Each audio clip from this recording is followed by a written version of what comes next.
Bonjour à tous, aujourd'hui une nouvelle chronique asiatique consacrée à la stratégie indo-pacifique de la France et un état des lieux à l'heure où cette stratégie est en train d'être révisée. Elle sera sans doute dans les prochaines semaines publiée, on aura une nouvelle version de cette stratégie.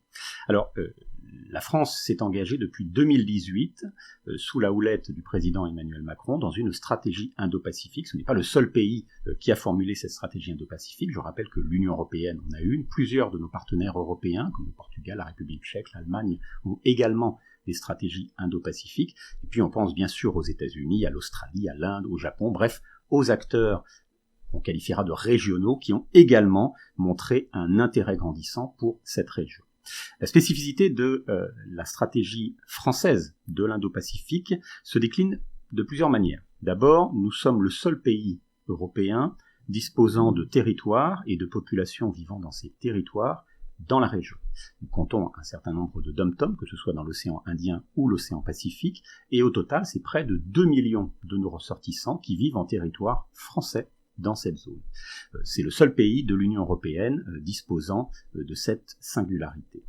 Par ailleurs, grâce à ces territoires, nous avons une présence militaire qui va s'exercer à la fois dans l'océan Indien et dans l'océan Pacifique. Et donc, à la différence de nos partenaires européens et des acteurs extérieurs à la zone, nous avons une présence pérenne dans cet espace qu'est l'Indo-Pacifique. L'autre spécificité française, c'est le caractère pluridimensionnel de cette stratégie. Ce n'est pas une stratégie militaire, ce n'est pas une stratégie uniquement politique.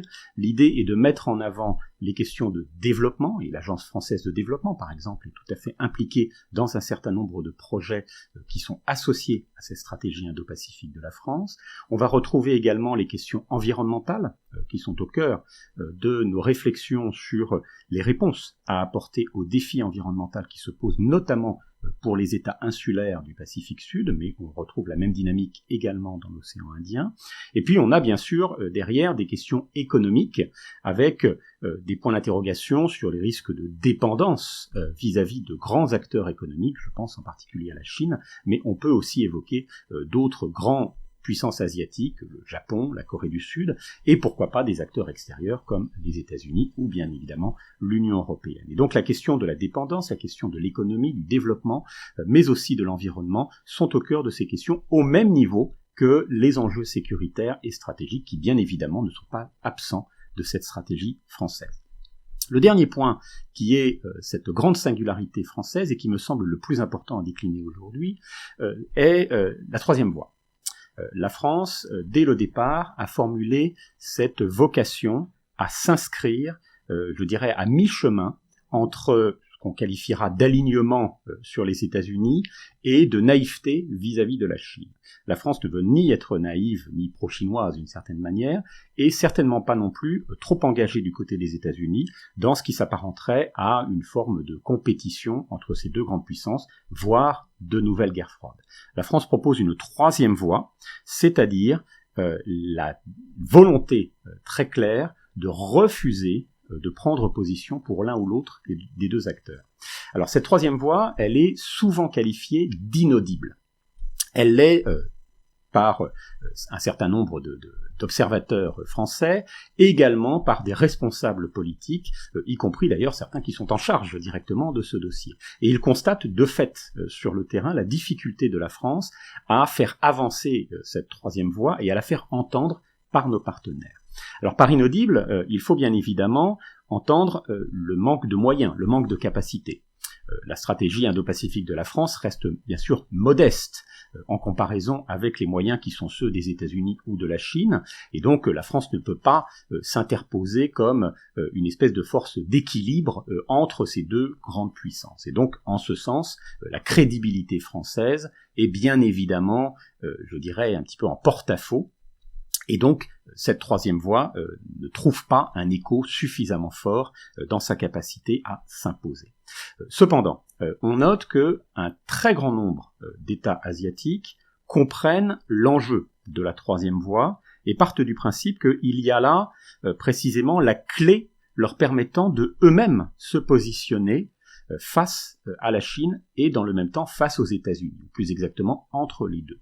C'est le cas notamment de la Corée du Sud, qui, il y a maintenant 2 ans, a formulé sa stratégie indo-pacifique, et on relève que cette stratégie sud-coréenne a pris pour exemple le cas français, avec notamment cette volonté très claire, qui a d'ailleurs été réaffirmée récemment à l'occasion des élections législatives en Corée du Sud et de la victoire de l'opposition, une volonté de ne pas s'aligner sur les États-Unis et certainement pas non plus de s'aligner sur la Chine. Et on a d'ailleurs fait mention en Corée du Sud de l'exemple français qui semble correspondre à l'idée que les Sud-Coréens se font de l'Indo-Pacifique. On va retrouver dans les pays de l'ASEAN, dont on met souvent en avant la centralité dans les différentes stratégies indo-pacifiques, la même volonté de s'appuyer sur une troisième voie et de ne pas tomber dans un piège qui ferait d'eux une forme de ligne de confrontation entre Pékin et Washington. Et là aussi, on constate que quand on parle avec nos différents partenaires dans cette région de troisième voie,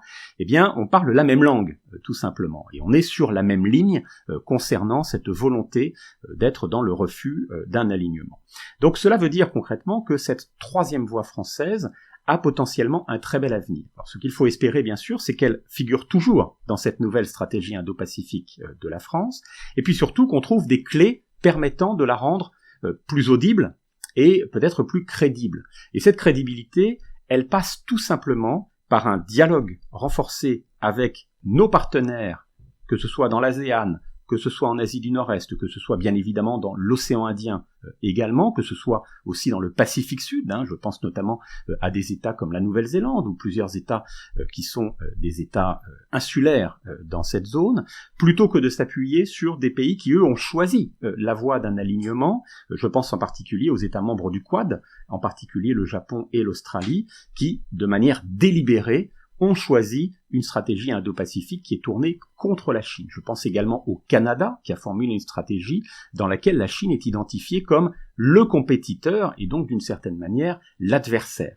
La France doit refuser d'entrer dans cette logique et au contraire nourrir un dialogue renforcé avec les pays de l'ASEAN, avec des pays comme la Corée du Sud, avec les pays insulaires dans l'océan Indien et l'océan Pacifique pour que cette troisième voie devienne enfin crédible et puisse s'interposer comme une ligne de médiation là où la compétition risque fort de prendre davantage d'importance.